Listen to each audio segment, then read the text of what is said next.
সালাউদ্দিন সাহেব বলে আইন শৃঙ্খলার নাকি অবনতি হয় নাই। তাহলে খুলনাতে কোন বাবু আপনার এই মসজিদের মধ্যে হত্যাকাণ্ড ঘটিয়েছে? খুলনায় কেডিআইতে দলীয় লোক বসানো হয়েছে, এই খুলনাতে সিটি কর্পোরেশনে দলীয় লোক বসানো হয়েছে, এই খুলনাতে জেলা প্রশাসনে লোক বসানো হয়েছে দলীয় লোক, এমনকি বিসিবিতে লোক বসানো হয়েছে। খুলনাবাসী এই সব সন্ত্রাসীদেরকে আপনারা ছাড় দিবেন না। যতই ভদ্রতার মুখোশ পরে তারা আমাদের সামনে আসে, আপনারা যদি তাদেরকে ছাড় দেন, কালকে আপনাকে তারা হত্যা করতে উদ্যত হবে, আপনার সন্তানকে তারা হত্যা করবে, আপনার মাকে তারা হত্যা করবে, আপনার বউকে তারা হত্যা করবে। এই সব সন্ত্রাসীদেরকে খুলনার অঞ্চল থেকে উচ্ছেদ করতে হবে। এবং যারা মসজিদে হত্যাকাণ্ড ঘটিয়েছে খুলনাতে, আমরা বাবু তোমাদেরকে হুঁশিয়ার করে দিতে চাই।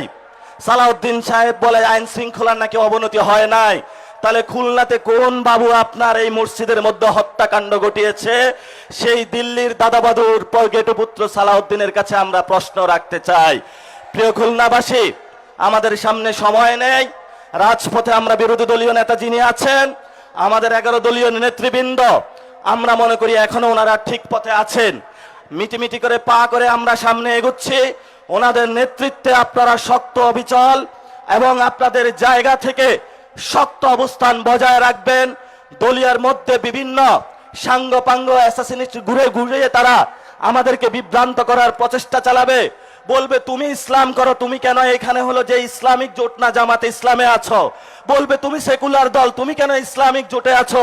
এই ধরনের বিভ্রান্তি করার অপচেষ্টা তারা চালাবে। এগুলাতে কান দিবেন না। আমাদের উপরে আছে আল্লাহ, আর জমিনে আছে আমাদের বাংলার মাটি। এই দুইটা দ্বারা ইনশাআল্লাহ আমরা এগিয়ে যাব।